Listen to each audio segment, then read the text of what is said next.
আজকে আমরা Facebook marketing এ ঢুকে যাচ্ছি। আজকে থেকে আমাদের ফেসবুক মার্কেটিং শুরু হবে। যে জিনিসটা দেখলে আপনাদের হয়তোবা স্কিলটা আরেকটু ডেভেলপ হতে পারে, সেই বিষয়গুলো আজকে আমরা দেখব, শিখব। ওকে। সো ফেসবুক মার্কেটিং শুরু হয় হচ্ছে ফেসবুক পেজ ক্রিয়েশনের মাধ্যমে। আমি আশা রাখি আপনারা সবাই জানেন আমরা দুই ধরনের পেজ পাই, একটা হচ্ছে ক্লাসিক পেজ আর একটা হচ্ছে new page experience. New page experience যেটা, সেটা হচ্ছে মূলত একটা প্রোফাইল আকারে আমরা দেখতে পাই। যেমন আমি যদি একটা পেজে যাই, এই পেজটাতে গেলে আমরা এখানে যে পেজটা দেখতে পাচ্ছি, এটা একটা প্রোফাইলের মতন করে আসে আমার সামনে। অ্যান্ড এই প্রোফাইলে যদি আমি কোনো কাজ করতে চাই, তাহলে যেটা করতে হবে সেটা হচ্ছে এখানে সি অল প্রোফাইলে যাব। অ্যান্ড এখান থেকে আমি ডরথি ড্রেপারটা সিলেক্ট করব। মানে এই পেজের নামে আমার একটা প্রোফাইল কিন্তু ক্রিয়েট হয়ে গেছে। অ্যান্ড সেই প্রোফাইলের ভেতরে ঢুকলে তখন হচ্ছে আমি এই পেজটাকে ডেভেলপ করতে পারবো, মডিফাই করতে পারবো। ঠিক আছে, দেখেন এখন এখানে আমি পোস্ট করতে পারবো, চাইলে কোনো একটা ফিচার এডিট করতে পারবো, সবকিছু আমি এখানে করতে পারবো। তো আমরা অলরেডি, আমার মনে হয় যে আপনারা সবাই পেজ কিভাবে ক্রিয়েট করতে হয়, কিভাবে অপটিমাইজ করতে হয়, এগুলো আপনারা জানেন। তবে আমাদের এই যে যে পেজে যে পোস্ট গুলো আমরা দিচ্ছি, আগে আমি আমার এই পেজটা সম্বন্ধে একটু বলি। আমার এই পেজটা হচ্ছে মূলত একটা ইন্টেরিয়র কোম্পানির একটা পেজ। ঠিক আছে, এরা মূলত ইন্টেরিয়র সার্ভিস প্রোভাইড করে। এখন আমরা যখন একটা পেজ ক্রিয়েট করি, পেজ ক্রিয়েট করার পরে আমাদের সর্বপ্রথম যে জিনিসটা দরকার হয় পেজের এঙ্গেজমেন্ট বাড়ানো। তো পেজের এঙ্গেজমেন্ট আমরা দুইভাবে বাড়াইতে পারি। একটা হচ্ছে পেজটাকে প্রমোট করে, মানে পেইড প্রমোশনের মাধ্যমে। আরেকটা হচ্ছে অর্গানিকলি, আমরা যদি আমাদের এই পেজের কিছু পোস্টকে আমরা বিভিন্ন গ্রুপে শেয়ার করি, সেক্ষেত্রেও আমাদের পেজের কিছুটা রেসপন্স বাড়বে। এখানে আমি কিছু পোস্ট দেখাই, দেখেন এখানে একটা পোস্ট আছে। সো আমরা এখানে যে পোস্টটা দেখতে পাচ্ছি, এই পোস্টে মাত্র 8টা লাইক পড়েছে, অ্যান্ড কমেন্ট হচ্ছে একটা, শেয়ার হচ্ছে একটা। আচ্ছা, এই যে যে পোস্ট, এটার ইনসাইটসটা এখন আমরা দেখবো যে অ্যাকচুয়ালি এই পোস্টটা কতজনের কাছে রিচ করেছে, এটা আমার একটু দেখা দরকার। সো এটা দেখার জন্য আমি একটা টুল ব্যবহার করি যেটার নাম হচ্ছে ফেসবুক ক্রিয়েটর স্টুডিও। এটা এখন মেটা বিজনেস সুটের মধ্যে চলে গেছে। এখানে আসলে মূলত আমরা আমাদের পেজের যত ধরনের অ্যানালাইটিক্স বলেন বা যত ধরনের অ্যাসেট বলেন, সবকিছু আমরা আসলে এই প্ল্যাটফর্মগুলোর থেকে আমরা ম্যানেজ করতে পারি। সো আমরা আমাদের যে ফেসবুক পেজটা আছে, সেটার ম্যানেজ ফেসবুক পেজ, এখানে গেলে আমরা এখান থেকে পেজে চলে যাচ্ছি। এখানে একটু নিচের দিকে আসলে দেখেন এখানে রিসেন্ট পোস্ট আছে। অ্যান্ড রিসেন্ট পোস্টে কোন পোস্টে কতগুলো রিচ হচ্ছে, সেই জিনিসগুলো আমরা এখান থেকে দেখতে পাচ্ছি। সো এটা আমরা কন্টেন্ট সেকশনে আসলেও পাবো। এখানে আসার পরে আমরা এখান থেকে পোস্টগুলো দেখতে পাচ্ছি। তো দেখেন এইখানে যে পোস্টটা আছে, এই পোস্টের ইনসাইটসটা আমরা দেখব এখন। দেখেন এই পোস্টের ইনসাইটস হচ্ছে এটা 393 জন মানুষ রিচ করেছে। এখন এই যে যে পোস্টটা, এটাতে কিছু এক্সট্রা রিচ এসেছে। তো এই রিচ গুলো কিভাবে আসতেছে এত, মানে কিছু কিছু পোস্টে দেখতে পাচ্ছি যে হচ্ছে 100, 200, 300 এরকম রিচ এসেছে। আবার কিছু পোস্টে দেখতে পাচ্ছি যে 1000 বা 800 এরকম রিচও আসতেছে। সো এটা কিভাবে আসতেছে, এইখানে দেখেন এখানে আমাদের কাজ হচ্ছে, মানে যেই পোস্টগুলোতে অনেক বেশি রিচ আসছে, এই পোস্টগুলো মূলত আমরা কিছু কিছু জায়গাতে শেয়ার করেছি। ঠিক আছে, একটা জিনিস মনে রাখবেন, অর্গানিক মার্কেটিং মানেই হচ্ছে আপনি আপনার কোনো একটা কন্টেন্টকে আপনি শেয়ার করছেন, বিভিন্ন প্ল্যাটফর্মে গিয়ে গিয়ে শেয়ার করছেন। আপনি যত বেশি শেয়ার করতে পারবেন, তত বেশি আপনার এখান থেকে রিচ, এঙ্গেজমেন্ট সবকিছু আসতে পারে। ঠিক আছে, আমরা মূলত রিচের জন্যই কাজ করি। এঙ্গেজমেন্ট আসবে কি আসবে না সেটা ডিপেন্ড করবে আপনার কন্টেন্টের উপরে। আপনার কন্টেন্ট যদি খারাপ হয়, সেটা যত মানুষের সামনেই যাক না কেন, সে কিন্তু এটা পছন্দ করবে না। আমরা যখন একটা পোস্ট করি, তখন আমরা এই পোস্টটাকে কি করি, আমরা ধরেন এখানে আমরা একটা পোস্ট করেছি, এই পোস্টটা এখন আমি যদি চাই যে অনেক বেশি রিচ আসুক এই পোস্টে, তাহলে আমরা যেটা করব, এটাকে আমরা শেয়ার করব, ডিফারেন্ট ডিফারেন্ট জায়গায় শেয়ার করব। ফেসবুকের স্টোরিটা হচ্ছে অর্গানিক প্রমোশনের জন্য এটা খুব বড় একটা ওয়েপন। এর রিজন হচ্ছে যে বর্তমানে মানুষ কিন্তু আসলে ওই নিউজ ফিডের তুলনায় স্টোরিটা অনেক বেশি দেখে, ঠিক আছে? সো আপনারা যদি এই স্টোরিতে যদি আপনারা আপনাদের কোনো কন্টেন্ট শেয়ার করেন, তখন দেখবেন যে আপনার ফ্রেন্ড লিস্টে যারা আছে তারা কিন্তু অনেক বেশি এটা দেখবে, ভিউ হবে, এঙ্গেজমেন্টও কিছু আসবে, ঠিক আছে? সো আমরা যখন কোনো পোস্ট করব, সেটা আমাদের পেজে হলেও সেটা আমরা আমাদের স্টোরিতে শেয়ার করব। সো যে আমার পেজে খুব ভালো ভালো কন্টেন্ট দিতে হয়, কন্টেন্ট দেওয়ার পরে আমরা সেটাকে বিভিন্ন গ্রুপে শেয়ার করব, ঠিক আছে? এই মাধ্যমে আমরা আসলে কিছু নিউ পিপল পেতে পারি, ঠিক আছে? এখন কথা হচ্ছে যে আমাদের পার্সোনাল যে প্রোফাইল, সেই প্রোফাইলেও তো কিছু মানুষ আছে, তাই না? সেই প্রোফাইলেও কিন্তু আমি এই যে পোস্টটা, এই পোস্টের লিঙ্কটা নিয়ে আমি শেয়ার করতে পারি। তো এই পোস্টের লিঙ্ক মোবাইল দিয়ে খুব ইজিলি নেওয়া যায়, তবে পিসি দিয়ে নেওয়ার সিস্টেম হচ্ছে যে পোস্টটা কখন পাবলিশড হয়েছে এটার উপরে ক্লিক করলে এখানে আমরা একটা লিঙ্ক পাচ্ছি, এবং এই লিঙ্কটা যদি আমি কপি করি, কপি করে আমি যে কোনো জায়গাতে শেয়ার করলে সেটা শেয়ার হয়ে যাবে। সো আপনার পার্সোনাল প্রোফাইলেও যদি আপনার পেজের টপিক বা পেজের বিজনেস অনুযায়ী যদি কিছু টার্গেটেড পিপল থেকে থাকে আপনার মনে হয়, তাহলে অবশ্যই অবশ্যই আপনি এটা করে ফেলবেন। আপনারা এরকম ভাবে এখানে যতগুলো গ্রুপ আছে প্রত্যেকটা গ্রুপে যাবেন, এবং এইরকম ভাবে আপনারা এক একটা ফেক প্রোফাইল তৈরি করবেন, যেখানে ধরেন 5,000 6,000 মানে 5,000 পর্যন্ত তো ফ্রেন্ড বানানো যায়, এর বেশি তো মনে হয় বানানো যায় না। সো আপনারা যতগুলো সম্ভব ততগুলো ফ্রেন্ড বানাই নেবেন।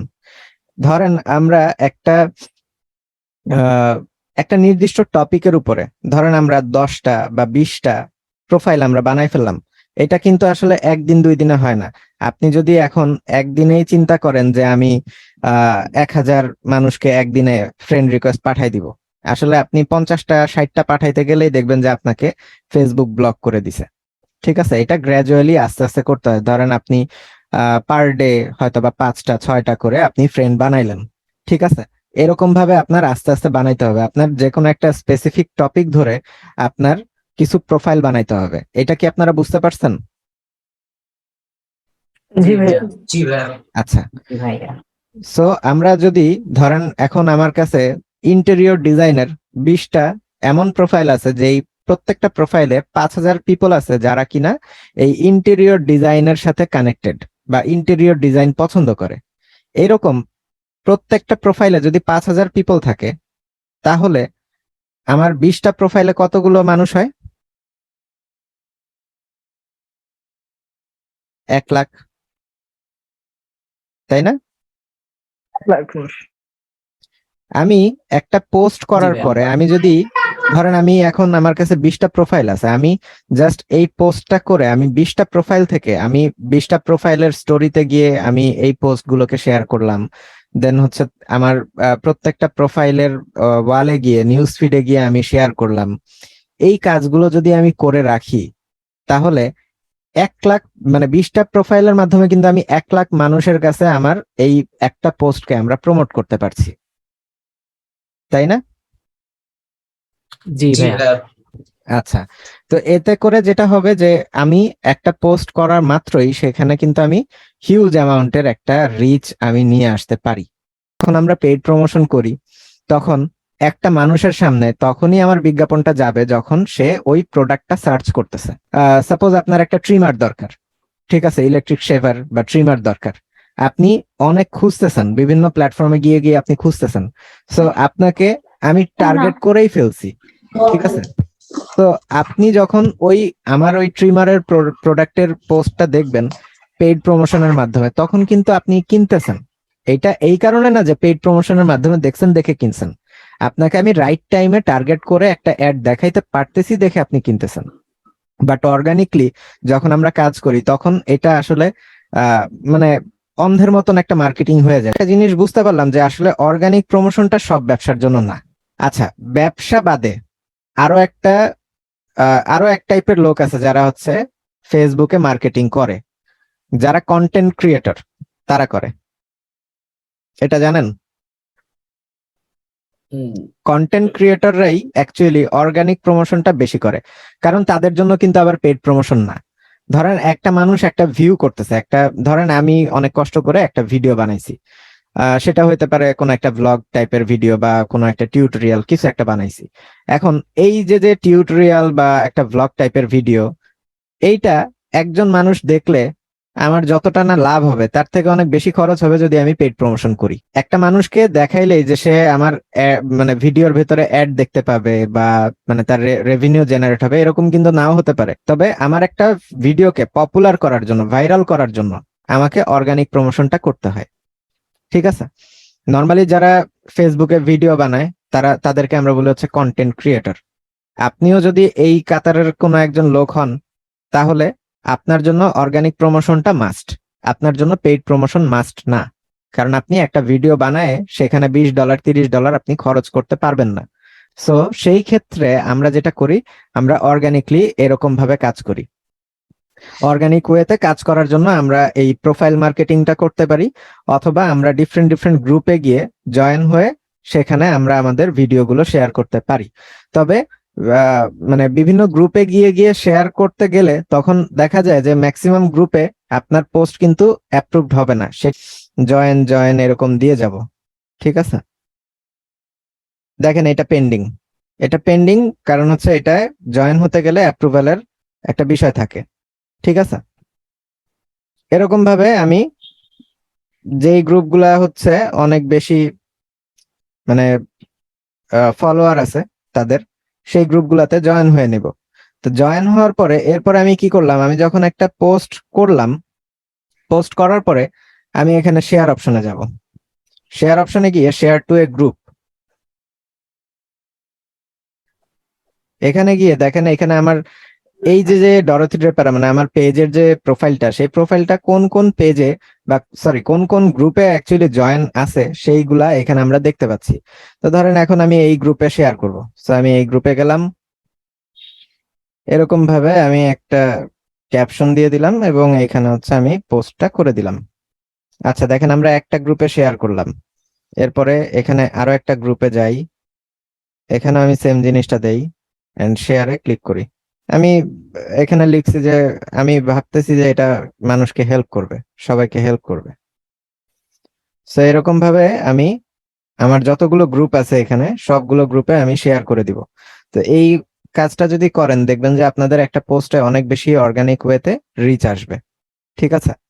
সো অর্গানিক মার্কেটিং এর জন্য এই দুইটা ট্রিকের থেকে বড় ট্রিক আর কিছু হতে পারে না। ঠিক আছে? বুঝতে পারছেন? আপনারা যদি এরকম মানে আমি যা যা বললাম এই কাজগুলো যদি ভালোভাবে করতে পারেন, তাহলে অবশ্যই আপনারা অর্গানিক মার্কেটিং থেকেও ভালো একটা কিছু পাবেন। আমরা যখন মার্কেট প্লেসে কাজ করতে যাব, এন্ড মার্কেট প্লেসে বিভিন্ন বিজনেস ওনার যারা, তারাই আমাদের কিন্তু আসলে ক্লায়েন্ট হবে। সো সেই ক্ষেত্রে আমরা বুঝতেই পারতেছি যে আমাদের আসলে পেইড প্রমোশনটাই বেশি শেখা দরকার। তবে আপনারা যেহেতু অর্গানিক প্রমোশনটা একেবারেই দেখেন নাই বলছেন, সো আজকে এইটা আমি আপনাদেরকে দেখাইলাম। আপনি অর্গানিক প্রমোশন বা পেইড প্রমোশন করেন, ইট ডাজন্ট ম্যাটার। আপনার পেজটা আউটলুকটা কেমন এইটা আসলে ম্যাটার করে বেশি। আমরা যখন কোনো একটা পেজ বানাবো, এটার কভার ফটো যেটা সেটা আমরা এমন ভাবে বানাবো যেন সেটা দেখলে আমার ব্যবসা বা আমার সার্ভিস সম্বন্ধে মানুষ একটা আইডিয়া পায়। এখানে এরপরে আমাদের যেটা করতে হয় সেটা হচ্ছে আমাদের যে ইন্ট্রো সেকশনটা আছে, এই ইন্ট্রো সেকশনটাকে আমাদের ভালোভাবে অপটিমাইজ করে নিতে হয়। ইন্ট্রো সেকশনে অবশ্যই আমি যে সার্ভিসগুলো নিয়ে কাজ করি বা আমার প্রোডাক্ট সম্বন্ধে বা আমার ব্যবসা সম্বন্ধে আমাকে কিছু একটা জানাইতে হবে। অবশ্যই আমার পেজে একটা নাম্বার ব্যবহার করতে হবে। ঠিক আছে? যদি আমার কোনো ওয়েবসাইট থাকে তাহলে ওয়েবসাইটের লিঙ্কটাও এখানে দিতে হবে। এই জিনিসগুলো মানুষের মধ্যে ট্রাস্ট বিল্ড আপ করে আপনার পেজের জন্য। এই জিনিসগুলো যদি না করেন তাহলে আপনি যতই অর্গানিক প্রমোশন করেন বা পেইড প্রমোশন করেন কোনো লাভ হবে না। আচ্ছা, এরপরে সেম কথাটা হচ্ছে অ্যাড্রেসের জন্য প্রযোজ্য। অ্যাড্রেসটা আমরা দেই হচ্ছে ট্রাস্ট বিল্ড আপের জন্য, যেন মানুষ মনে করতে পারে যে একটা ফেক কোম্পানি, সে তো তার অ্যাড্রেস দিচ্ছে না, তার মানে হচ্ছে তার সাথে ব্যবসা করলে তারে ধরেন আমি টাকা দিলাম, সে আমার টাকাটা নিয়ে ভেগে গেল, কি করার আছে, আমি তো তার অ্যাড্রেস জানি না। কিন্তু এখানে যখন অ্যাড্রেসটা দিয়েছি, সে কিন্তু এটা ভেরিফাই করতেছে না যে এটা রিয়েল কি ফেক, বাট সে অ্যাড্রেসটা দেখে তার মাথায় একটা জিনিস হিট করতেছে যে হ্যাঁ, এই মানুষটা যদি চলে যায় বা এই মানুষটা যদি আমার সাথে বিট্রে করে, আমি এই অ্যাড্রেসে গেলে তাকে পাবো। আচ্ছা, এরপরে আসি হচ্ছে পোস্টের ব্যাপারে। পোস্টের ব্যাপারে সবসময় আমাদেরকে যে ইমেজগুলো আমরা সিলেকশন করব, ইমেজগুলো খুব ভালো হইতে হবে এবং টু দা পয়েন্টে কথা বলতে হবে। আপনারা মানুষকে ডিরেক্ট আপনার প্রোডাক্টগুলা দেখাবেন, খুব সুন্দরভাবে প্রোডাক্টগুলা বানাবেন, এবং সেই প্রোডাক্টে যেন ছবিটা দেখলেই মানুষ বুঝতে পারে যে হ্যাঁ, এইখানে আমি এই প্রোডাক্টটা পাবো। আপনাদেরকে আরেকটা পেজ দেখাই, দেখেন এইখানে কিছু পোস্ট আছে, এই পোস্টটাও কিন্তু ডিরেক্ট মানে কথা বলতেছে আমাদের সাথে। এখানে দেখেন যে ছবিগুলো সিলেকশন করা হয়েছে, এই ছবিগুলো কি, এই ছবিগুলো হচ্ছে পাঞ্জাবির ছবি। এবং এখানে দেখেন প্রথম লাইনেই বলা আছে 20% discount on regular fit pure cotton Punjabi, মানে এই পাঞ্জাবিগুলোতে আপনি 20% ডিসকাউন্ট পাবেন। ঠিক আছে, পোস্টগুলো এমনভাবে আমাদের দেয়া উচিত যেন এই পোস্টগুলো দেখে মানুষ অ্যাট্রাক্টেড হয়, এবং কিসের জন্য আমি পোস্টটা দিছি সেটা যেন মানুষ বুঝতে পারে। আমি যদি এই লাইনটা আগে না দিতাম, এই লাইনটা না দিয়ে আমি যদি এখানে এই জিনিসটা দিতাম, the collections we have are very comfortable and trendy, browse at oikko.com.bd and grab your favourite colour, এত কিছু মানুষ পড়বে না। মানুষ কিন্তু ফার্স্ট লাইনে অ্যাট্রাক্টেড হয় বেশি। আপনারা নিজেরা একটু চিন্তা করে দেখেন যে যখন আপনাদের সামনে কোনো পোস্ট আসে, আপনারা কিন্তু ফার্স্ট লাইনটা পড়েই মানে এটা কনফার্ম করেন যে আসলে আমি সেকেন্ড বা থার্ড লাইনটা পড়বো কি পড়বো না। ফার্স্ট লাইন যদি পড়ে আপনার ভালো না লাগে, আপনি কিন্তু দ্বিতীয় তৃতীয় লাইনে যাবেন না।